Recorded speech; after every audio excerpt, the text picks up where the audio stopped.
থৈ দিছে গতিকে এইটো কাৰ্য সাধনৰ নিমিত্তে মই মোৰ মহাভাগ্য উদয় হোৱা বুলি মই নিজকে ভাবি লৈছোঁ কৃষ্ণ পাদ পদ্ম মই কৰিছোঁ আশ্ৰয় তাতে সে আমাক লোকে ঈশ্বৰ বোলায় সেইকাৰণে এটা ছাইডৰ পৰা মোকো লোকালোকে ঈশ্বৰ বুলি মানে মোৰ ইষ্ট দেৱ দেৱ দৈৱ কীৰ্তনয়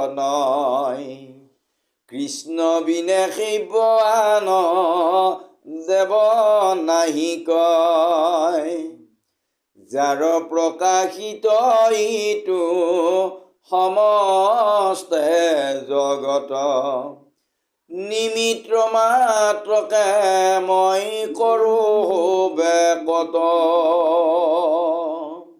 মোৰ শিক্ষাগুৰু মোৰ নিজৰ গুৰু এই দেৱৰো দেৱতা দৈৱকী নন্দন কৃষ্ণ গতিকে সেইজনা কৃষ্ণ বিনে মোৰ পূজ্য দেৱতা আশাব্য দেৱতা আৰু বেলেগ নাই যিজনা ঈশ্বৰৰ প্ৰকাশমান তেওঁৰ কৃপাত তেওঁ ইচ্ছাতে এই জগতখন স্ৰজন হৈছে গতিকে মই তাতে নিমিত্ৰহে মাত্ৰ হয় মই নিমিত্ৰহে মাত্ৰ বুলি কৈছে হে নমো নমো হেন ভগৱন্ত বাসুদেৱ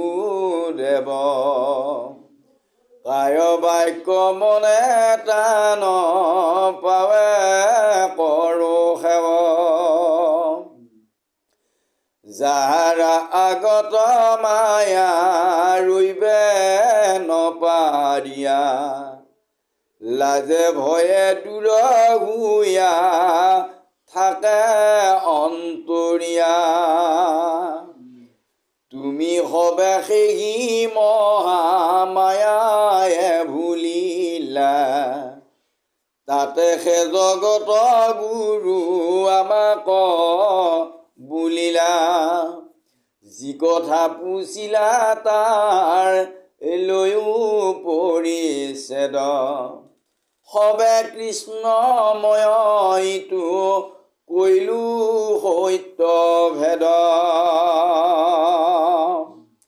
যিজনা পৰমেশ্বৰৰ সন্মুখত মায়া অৰ্থাৎ তেওঁৰেই সজিত এটি যাদুকৰীৰ শক্তি ৰবই নোৱাৰিলে সেই মায়াই অৰ্থাৎ সেই শক্তিটোই লাজ আৰু ভয়তে তলমূৰ হৈ আঁতৰি গ'ল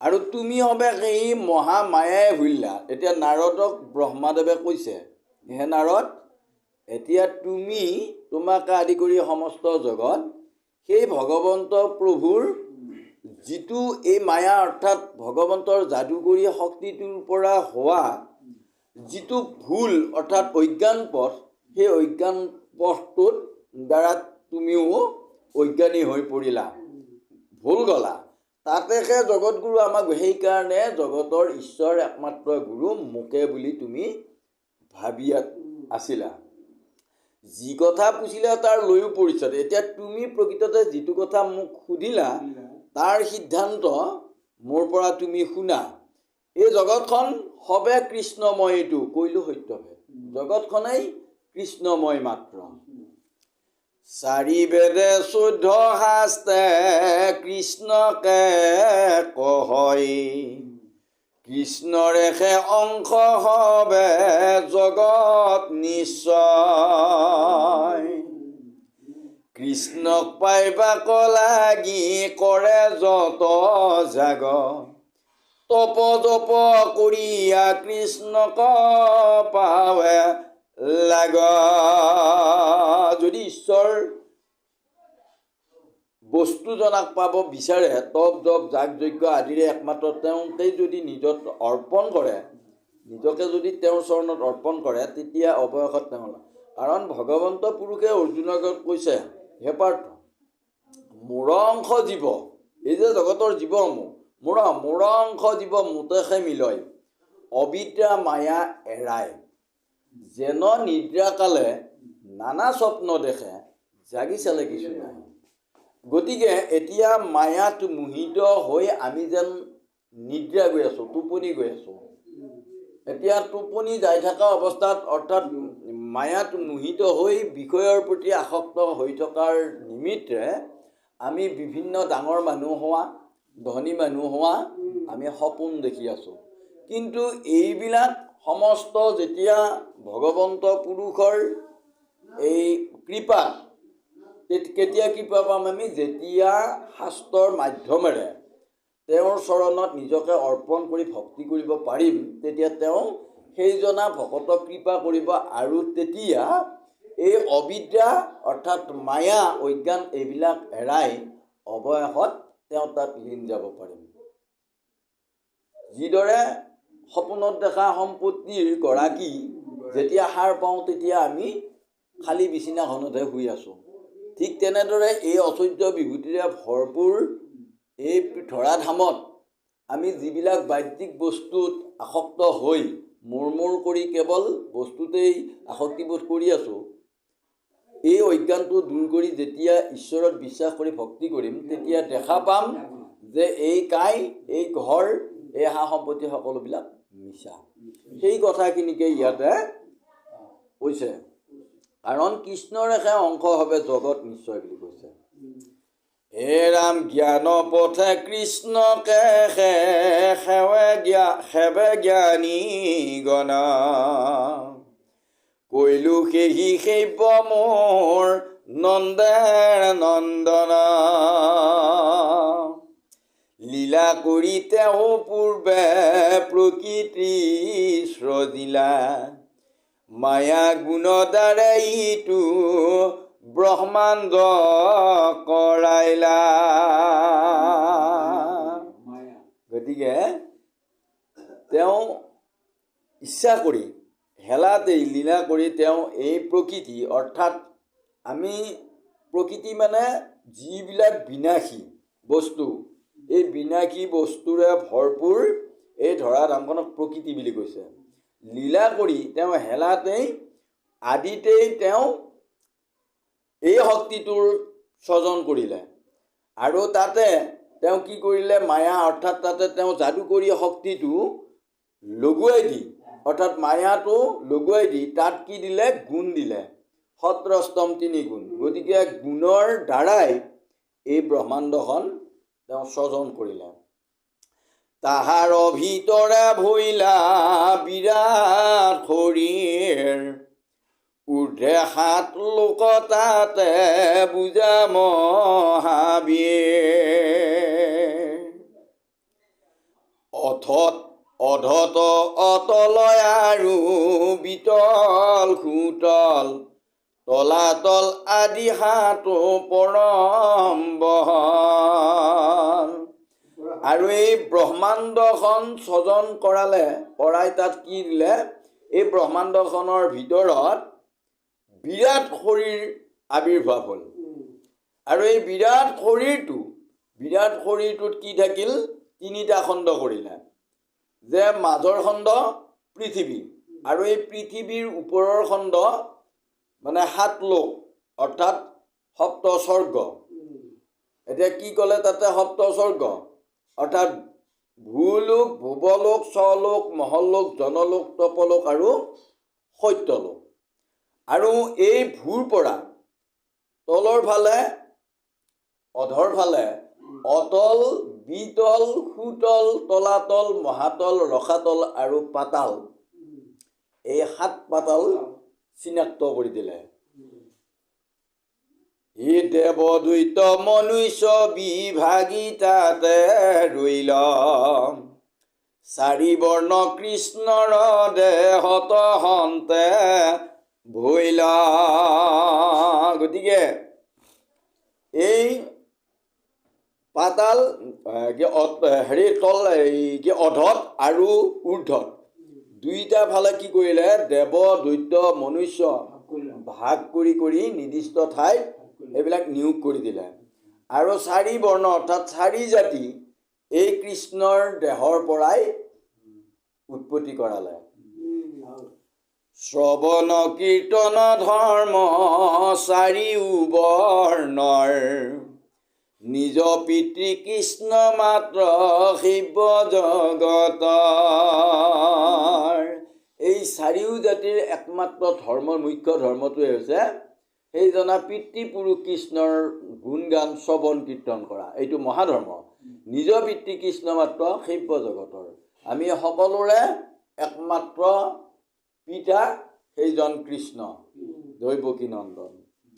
হেন কৃষ্ণ সেৱা এৰি যিটো মন্দমতি, অৱশ্যকে মৰি সিটো যাইবে অধোগতি। মায়াৰ স্ৰজনাইটো ব্ৰহ্মাণ্ড যতে ক, সমস্ত বিনাশী মই কহিলো প্ৰত্যেক। গতিকে এইজনা পিতৃপুৰুষ একমাত্ৰ দেৱৰো দেৱতা ঈশ্বৰ কৃষ্ণক যিসকল মন্দমতী তেওঁসকলে নভজে। আৰু এই মন্দমতী লোকসকল অৱশ্যে এটা সময়ত অধোগতি যাব।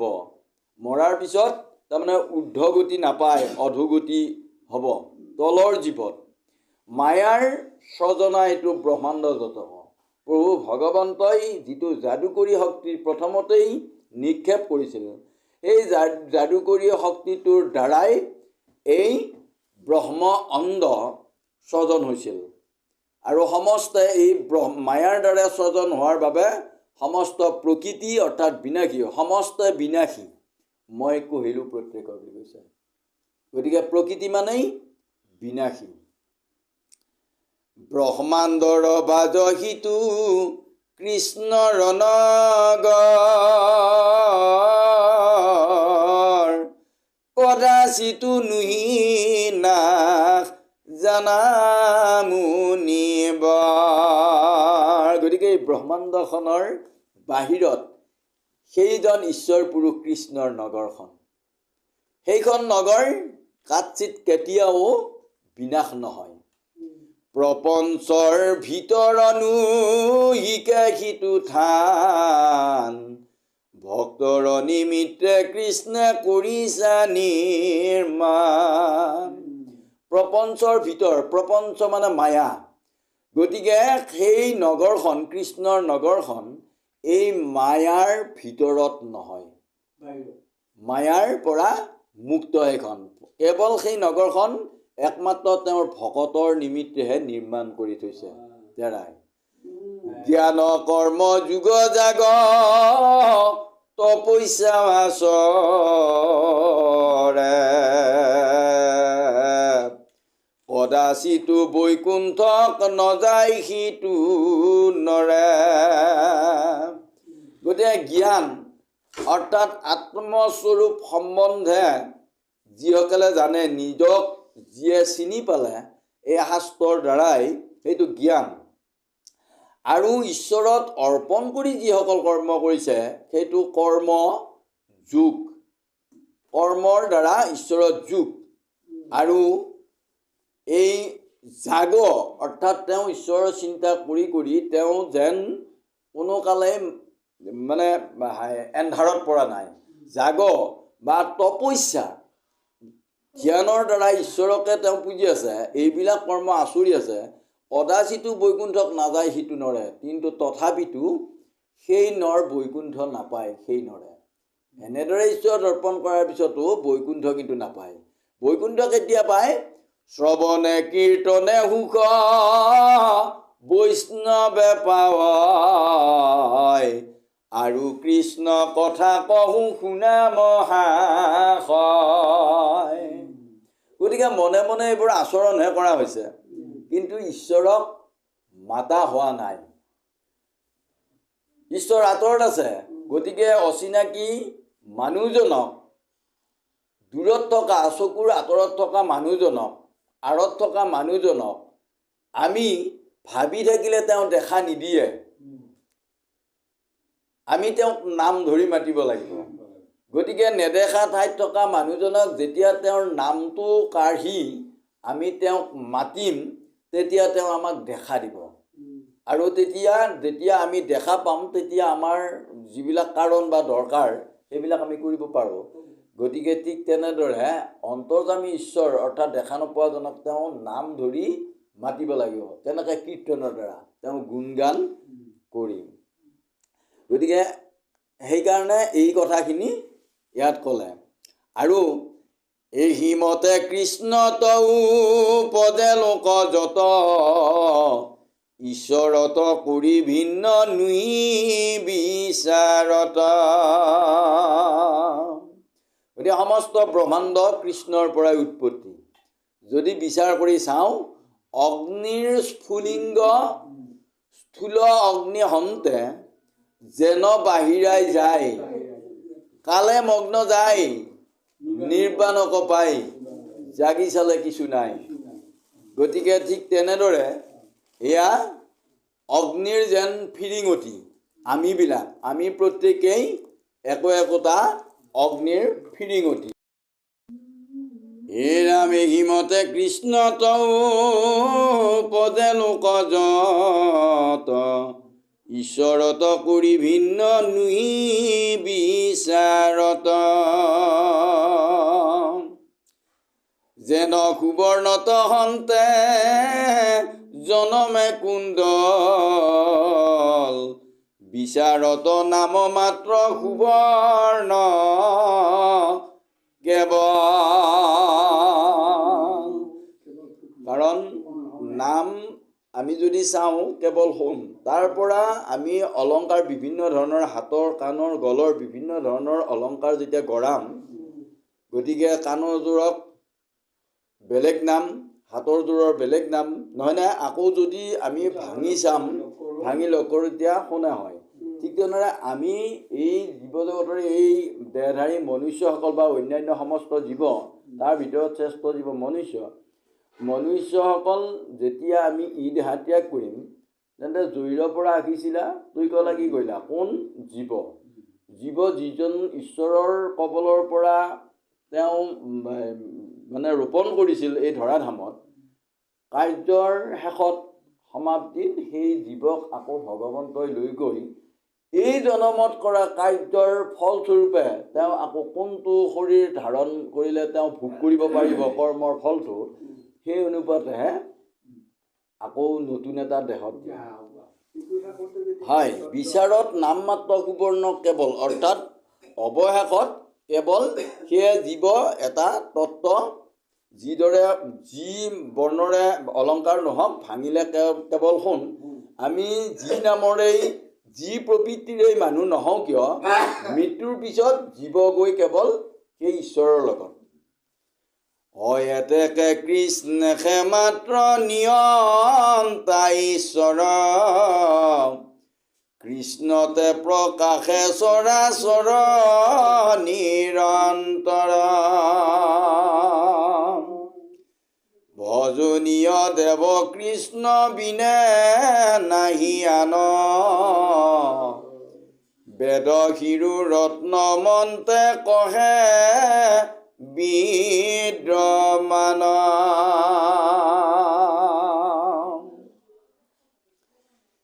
অহি বুলি ব্ৰহ্মা তুলি বেদ মন্ত্ৰ ছয়, নাৰদত সমস্তে বুজাইলা মহাশয়। হেন শুনি মুনি পুনু পুচন্ত সাদুৰী,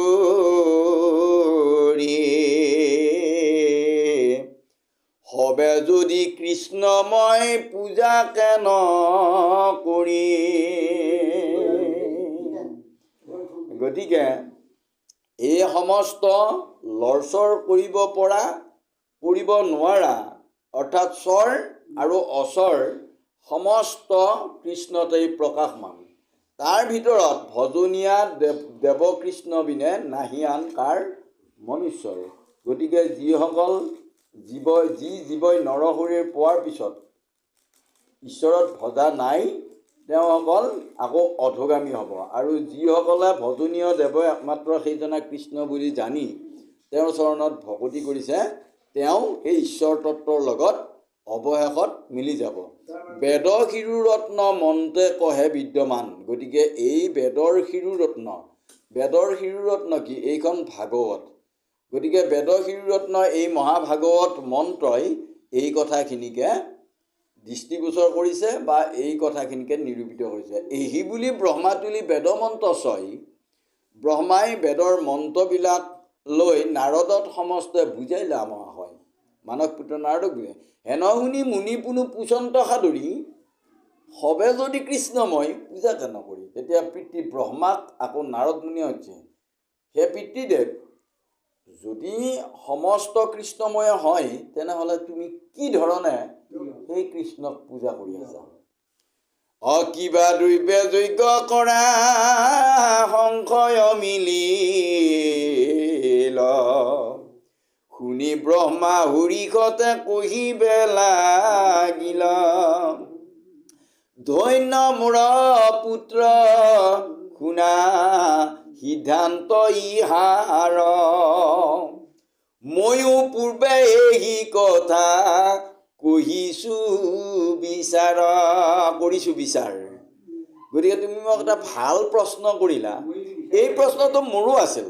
এই কথাখিনি ময়ো প্ৰথমতে যেতিয়া অজ্ঞানত আছিলোঁ তেতিয়া ময়ো বিচাৰ কৰি আছিলোঁ এই কথাখিনিকে। হয়, কি কৰোঁ?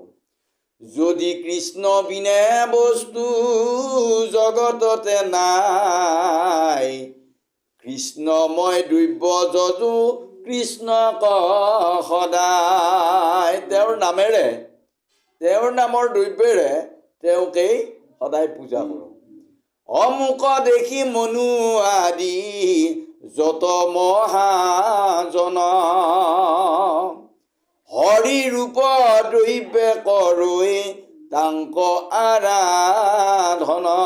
আৰু মই যেতিয়া তেওঁৰ নামেই তেওঁক পুজিবলৈ আৰম্ভ কৰিলোঁ তেতিয়া মোকে দেখি স্বয়ং ববুৱা মনুকে আদি কৰি ভকতসকলে হৰিৰ ৰূপ দ্ৰব্যে অৰ্থাৎ তেওঁৰ নামেৰে সৃজিত দ্ৰব্যৰেই তেওঁকেই আৰাধনা সমস্তবিলাকে কৰাত লাগিল। হয়, একো নাই। সমস্তে কহিলো মই তোমাত বুজাই, মোৰ ইষ্ট দেৱ কৃষ্ণ বিনে আন নাই। অকৃষ্ণেৰেহে আজ্ঞা মই ধুৰীয়া শিৰত, নানা মতে স্ৰজুইটো সমস্তে জগত।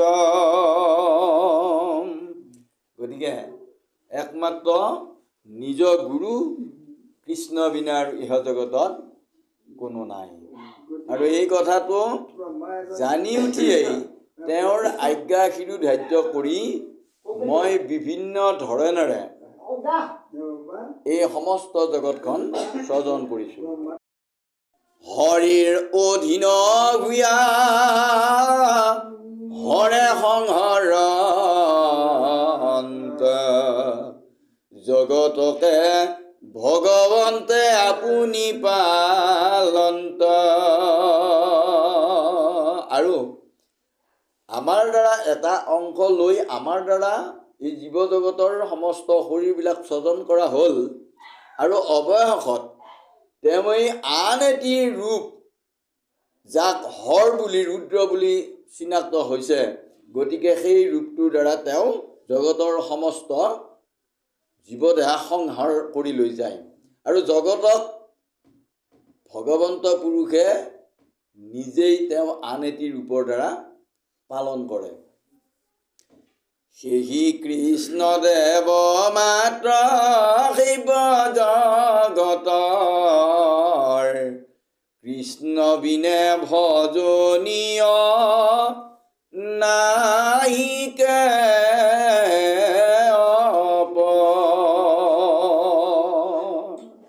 তেওঁক বিনা আৰু দ্বিতীয়জন দেৱতা ভজনীয় দেৱতা নাই। অকৃষ্ণ বিনে আননুহি চৰাচৰ যত, কৃষ্ণৰ সেৱাৰ কিছু শুনিও মহত। ব্ৰহ্মাণ্ডত লৰচৰ কৰিব নোৱাৰা বা লৰচৰ কৰি ফুৰা সমস্ত জীৱ শৰীৰ কৃষ্ণ বিনে অন্য কোনো নহয়। গতিকে সকলোতে আত্মাৰূপী জুইৰ কুৰাৰ ফিৰিঙতি, যিদৰে লাখ লাখ কোটি কোটি ফিৰিঙতি জুইৰ অংশ, সেইদৰে এই ব্ৰহ্মাণ্ডত সমস্ত জীৱ শৰীৰ কৃষ্ণৰ একোটা ফিৰিঙতিৰ সদৃশ অংশ। তেওঁ এই অংশ ৰূপ ধাৰণ কৰি সেই জীৱৰ লগত জীৱ আত্মা নাম লৈ এনেদৰে সংসাৰ কৰি আছে। আৰু কৃষ্ণ বিনে আন নুহি চৰাচৰ যত, কৃষ্ণৰ সেৱাৰ কিছু শুনিও মহত্ব। এতিয়া সেইজন কৃষ্ণৰ সেৱাৰ মহত্বৰ বিষয়ে, সেৱা কৰিলে কি হয় কি পায়, মহত্বৰ বিষয়ে তুমি আৰু কিছু শুনা। এৰা মোৰ বাক্য মন ইন্দ্ৰিয়ৰ বৃত্তি ছয়, কদাচি তুমি মিছা নহে জানাম হায়। মোৰ বাক্য মন এই সমস্ত শৰীৰৰ ইন্দ্ৰিয়ৰ যিবিলাক ব্যৱসায় কাৰ্য, এই কদাচিত অৰ্থাৎ কেতিয়াও মিছা নহয়, এই কথাটো জানি লোৱা। মোৰ এইটো বল নুহে কহিলো নিশ্চিত, প্ৰেম ভাৱে হৰি পদ ধৰিছো হৃদিত। মোৰ নিজস্ব বল বুলি একো নাই, মোৰ নিজস্ব বাক্য বুলি একো নাই। ভগৱন্ত পুৰুষে মোৰ হৃদয়ত আত্মাৰূপে স্থিত হোৱাৰ নিমিত্তেহে মই চৈতন্যতা পাইছোঁ। আৰু মোৰ বাক্য, মোৰ মন, মোৰ ইন্দ্ৰিয় এনেদৰে চিনাকি হৈছে। কিন্তু বিচাৰ কৰি চালে মোৰ বল, নিজস্ব মোৰ বল বুলি একো নাই। সমস্তবিলাক এই বিনাশী শৰীৰ যিদিনাই তেওঁ দেহ ত্যাগ কৰি গুচি যায়, মোৰ বল, মোৰ বাক্য, মোৰ মন এই বুলি কোনো বস্তু ইয়াত নাথাকে। আৰু প্ৰেমভাৱে হৰিপদ ধৰিছোঁ হৃদিত। আৰু সেইবাবেই মই এই কথাখিনি জানিয়েই প্ৰেমভাৱে তেওঁৰ চৰণ যুগলৈ মই সাৰৰ সাৰ বুলি নিজৰ হৃদয়ত ধৰি লৈছোঁ। তাতে সেয়া মাৰ দেখা মহাগুণ গণ,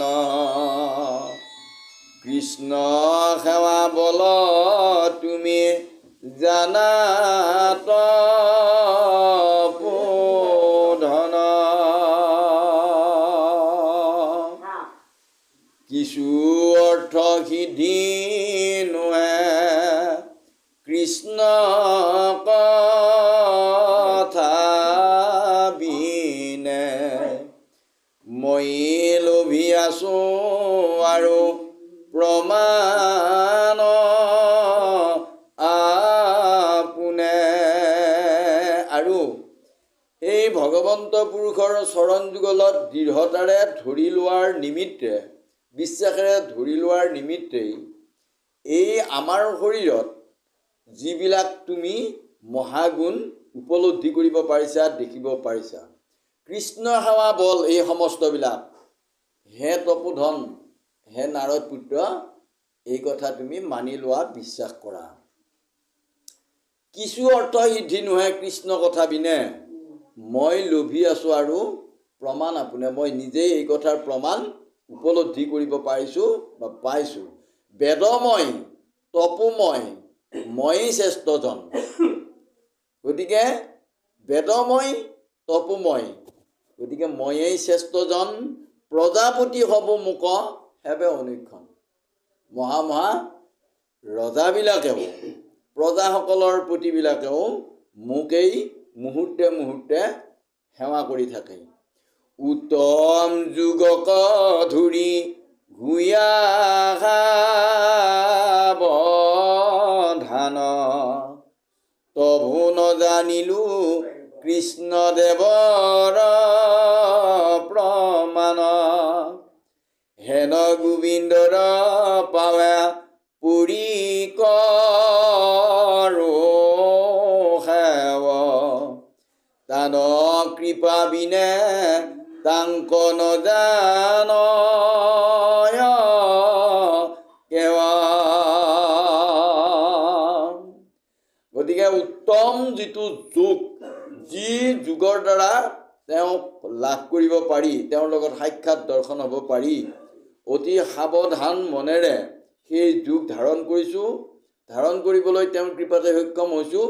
যদিও সক্ষম হৈছোঁ তথাপিতো সেই কৃষ্ণদেৱৰ প্ৰমাণ নেপালোঁ।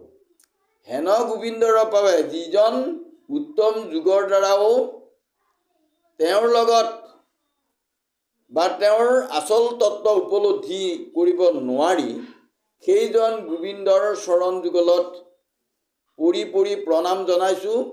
এইকাৰণে যে তেওঁৰ কৃপা বিনে তেওঁ এই জগতৰ কোনো লোকে নাজানিব। হয় আপোনাৰ অন্ত নজানন্ত কৃপাময়, আনে নজানিবে তাংক কি কৈবে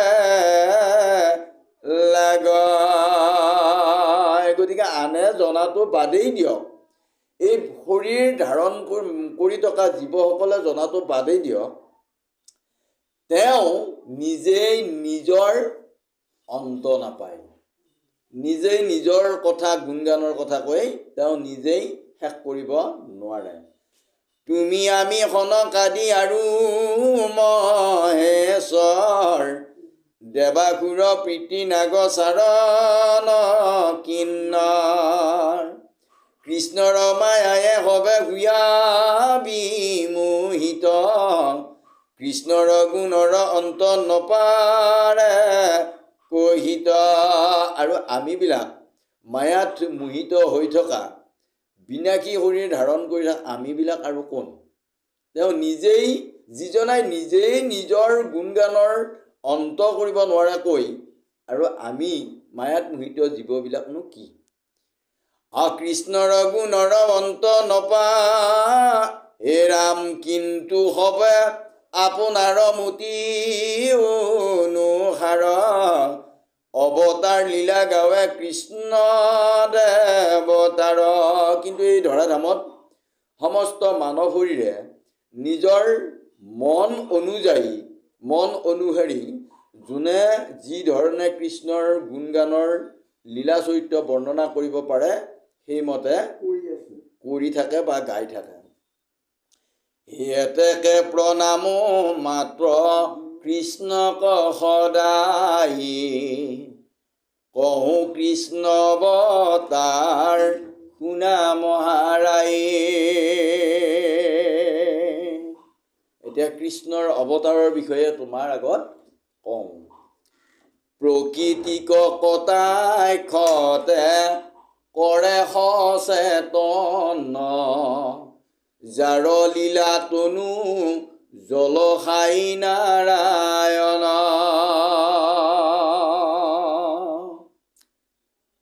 এতিয়া তেওঁ নিজেই যিটো শক্তি স্বজন কৰে, সেই শক্তিটো তেওঁ কটাক্ষতে, তেওঁ দৃষ্টিমাত্ৰাই সচেতন কৰি তোলে, তেওঁ সৃষ্টি কৰা শক্তিটো। আৰু যিটো শক্তিৰ লীলা শৰীৰ জলসায়ী নাৰায়ণ, তেওঁ সৃষ্টি কৰা শক্তিটোক লীলা কৰাই একমাত্ৰ নিৰ্গুণ ব্ৰহ্ম নাৰায়ণ যাক বুলি কয়, যাৰ নিজস্ব কোনো ৰং নাই। নাৰ মানে পানী, আয়ন মানে শয়ন, অৰ্থাৎ পানী বুলি কোৱাৰ লগে লগে নিজস্ব কোনো আকাৰ বা ৰং নাই। যিটো পাত্ৰতেই থোৱা যায় সেই পাত্ৰটোৰেই ৰং ধৰে। গতিকে ঈশ্বৰ সেইজনাই যিটো সত্ৰস্তম তিনিগুণীয়া সংসাৰৰ, যিটো শৰীৰত যিটো গুণৰ প্ৰভাৱ বেছি, সেই গুণৰ দ্বাৰাই তেওঁ সেই শৰীৰটো বা সেই জীৱক পৰিচালনা কৰে। আৰু তাতেই আমি খঙাল, ক্ৰোধী, আক্ৰোশী, সন্ত, সাধু এই নামেৰে আমি চিনাক্ত কৰোঁ। হে ৰাম তাংক বুলি পৰম পুৰুষ মুনিবৰ, আদ্য অৱতাৰ কৈলো বৈকুণ্ঠ নাথৰ, কাল মায়া মন প্ৰাণ ইন্দ্ৰি চৰাচৰ, মই তুমি সনকাদি প্ৰজাপতি হৰ, দেৱাসুৰ গন্ধৰ্ব চাৰণ নৰেশ্বৰ, যক্ষ ৰাক্ষস পিতৃ সিদ্ধ বিদ্যাধৰ, ভূত প্ৰেত পিশাচাদি মুখ্যতা সম্ভাৰ, সমস্তে জানিবা কৃষ্ণৰে অৱতাৰ। কিন্তু আতে বুজা তুমি কৰি আবিচাৰ, বিভূতি শকতি কাৰ্য কতো অৱতাৰ, আবে শুনা শুদ্ধ সত্য অৱতাৰ ছয়, শ্ৰৱণতে মহাসুখে মুকুতি পায়। গতিকে সমস্ত ধৰাধামৰ সমস্ত ভূত প্ৰেত ৰাক্ষস যক্ষ পিতৃ গন্ধৰ্বচাৰণ বা নৰৰ ঈশ্বৰ প্ৰজাপতি হৰ আদি কৰি সমস্ত তেওঁৰ সৃষ্ট শক্তিহে আমিবিলাক। গতিকে এইকাৰণেই হে নাৰদ, হে তপোধন, ইয়াতেই তুমি বিচাৰ কৰি বুজা বিভূতি শকতি কাৰ্য সকলো অৱতাৰৰ কথা। এতিয়া ইয়াৰ পিছত তুমি শুনা সত্য শুদ্ধ যিবিলাক অৱতাৰ, তেওঁৰ যিবিলাক অৱতাৰৰ কথাৰ গুণগান শ্ৰৱণতে শুনিলেই মহাসুখে মুকুতি পায়। গতিকে এইজন পুৰুষৰ আৰু অন্য ধৰণৰ অৱতাৰবিলাকৰ বিষয়ে তোমাৰ আগত কওঁ, তুমি শুনা। অনাদি জনমে জীৱে কুকথা শুনয়, তাৰ মলে কৃষ্ণ পথ বান্ধিয়া বাছয়। গতিকে অনাদি জনমে জীৱৰ আদি নাই। কেতিয়া ভগৱন্ত পুৰুষে জীৱৰ চাৰিমুঠি জীৱক স্বজন কৰিছিল তাৰ কোনো আদি নাই। গতিকে এই চাৰিমুঠি জীৱ স্বজনৰ পিছত প্ৰত্যেক জীৱই ইটোৰ পিছত সিটো কৰি দেহ সলনি হৈ আছে। জীৱৰ মৰণ নাই, দেহাবিলাক গলি গুচি যায়। এনেদৰে যিটো দেহাতেই জীৱ প্ৰৱেশ নকৰক কিয়, চৈতন্যতা পোৱাৰ পিছত সেই শৰীৰে যিবিলাক কৰ্ম কৰিছে তাৰ পাপ পুণ্য সাক্ষী সেইজন ঈশ্বৰ, আৰু জীৱদেহে কৰা কৰ্মৰ যিটো বোজা সেই বোজাটো জীৱই কঢ়িয়াই নিয়ে। আৰু জীৱই কিন্তু মায়াত কবলত পৰি সুকথাৰ প্ৰভাৱ নাপায়, কেৱল কুকথাবিলাকহে বেছি আগ্ৰহেৰে শুনে, যাৰ বাবে জীৱই পাপ ভোগ কৰে। আৰু এই কুকথা শুনাৰ কুকৰ্ম কৰাৰ পাপৰ নিমিত্তে তাৰ মলে কৰ্ণপথ বান্ধিয়া আছয়। গতিকে সেইবিলাক মলে জীৱ শৰীৰৰ কাণৰ যিবিলাক বিন্ধা, এই বিন্ধাবিলাক যেন বান্ধি থৈ দিছে, সৎ কথা শুনিবলৈ নোৱাৰে। এই অৱতাৰ চৰিত্ৰে তাহাক বিনাশয়, মিলে মহোদয় কৃষ্ণ পাৱে ৰুতি হয়। আৰু যদি কাৎচিত সাধু সংগত সংগ পাই প্ৰভু ভগৱন্তৰ অৱতাৰৰ বা চৰিত্ৰৰ কথাবিলাক শুনে, শ্ৰৱণ কীৰ্তন কৰে, তেনেহ'লে এই কুকথাৰ দ্বাৰা অৰ্জিত যিবিলাক শৰীৰৰ পাপ, যি পাপৰ নিমিত্তে আমি কৃষ্ণ কথা শুনিব নোৱাৰোঁ, সেই মলবিলাক কৃষ্ণ কথাৰ কৃষ্ণৰ চৰণত আসক্তি বা ৰতি বঢ়াৰ নিমিত্তে যিটো আনন্দ পাওঁ, সেই আনন্দৰ দ্বাৰাই সেই পাপবিলাক নাইকিয়া হয়, গুচি যায়। অশুনা কিছু কহো মুখ্য মুখ্য অৱতাৰ জগতৰ লোকে শুনি তৰুক সংসাৰ এহি বুলি প্ৰেমে বিধি কহিবা কলৈলা 506 অধ্যায়ৰ কথা কইলা নমো নমো কৃষ্ণ প্ৰভু কৰুণাৰ সাগৰ মোক নিজ দাস বুলি ধৰা দামোদৰ মোৰ সম মহাপাপী সংসাৰতে নাই তুমি সম পাপ হৰ কহিতে নপাই এতেকে শৰণ লৈলো তোজু চৰণত পতিত পাৱন তুমি শুনো জগত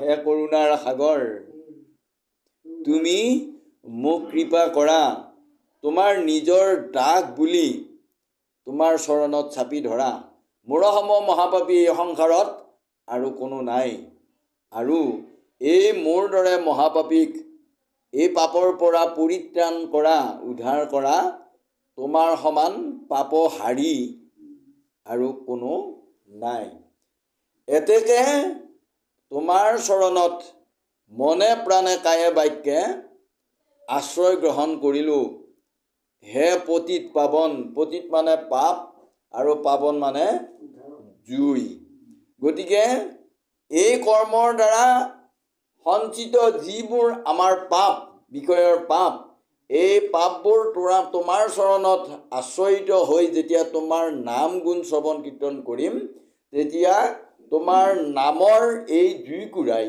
মোৰ কৰ্মৰ দ্বাৰা সঞ্চিত পাপবোৰ নাইকিয়া কৰিব বিনাশ কৰি পেলাব এই কথা শাস্ত্ৰৰ দ্বাৰা বা জগতত মহা মহা সাধুসকলৰ মুখেৰে শুনি আছোঁ গতিকে তুমি মোক কৃপা কৰা যেহি লাগে তাকে কৰা তুমি পূৰ্ণ কাম